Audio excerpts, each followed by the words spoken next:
Oh, honey, you're so strong, like chili powder in your arms. When you hold me in them, I never have it. Tout a changé en quelques années. Tout vient de changer assez radicalement en 6 mois. Au niveau de mon métier, de mon pays, de mon activité, de ma vie affective. Mais ça a été préparé de longue date, je dirais. Moi, mon changement, je l'ai démarré il y a 21 ans. J'ai démarré un séminaire de développement personnel qui s'appelait Qui suis-je, et ça a été une révélation pour moi de découvrir que j'avais tout un monde intérieur, que j'avais construit toute une façade, tout un personnage pour survivre. Et ça a été le début d'une aventure. Depuis, je n'ai jamais arrêté voilà, de faire des formations, de faire un travail en individuel. J'ai très tôt, dès cette époque, j'ai démarré un accompagnement individuel. Malgré tout ce chemin que j'avais fait sur moi, tout ce travail, j'étais encore, malgré tout, dans des parties de moi où je résistais à vraiment me déployer. Parce que j'étais marié, j'avais des enfants, et donc j'avais une espèce d'engagement là que je voulais absolument tenir, et où, avec le recul, je me rends compte que je m'étais un peu bridé à mon insu inconsciemment.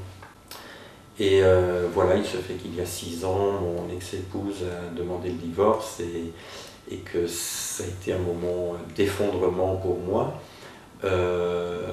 Ça a été un effondrement, mais en même temps je ne me suis pas effondré. C'est le monde autour de moi qui s'est effondré. J'ai perdu mon couple, j'ai perdu ma maison, j'ai perdu ma vie de famille, j'ai perdu beaucoup d'argent. Mais j'ai fait l'expérience que grâce à tout ce travail que j'avais fait et à toute cette expérience dans la relation, je m'étais construit sur une sécurité intérieure qui me permettait de vivre cette expérience de quand tout s'effondre, je demeure. Et c'était une expérience pour moi qui a été capitale, qui m'avait vraiment fait faire un bond dans la confiance en la vie. Voilà, cette confiance est là, elle m'a permis alors de cet événement de me mettre face à moi et de me dire mais qui suis-je vraiment? Qu'est-ce que je veux vraiment pour ma vie? Il y avait des choses qui étaient déjà en place progressivement. De mon métier d'architecte, j'avais tout doucement développé une pratique en psychanalyse, une pratique en communication non violente, etc.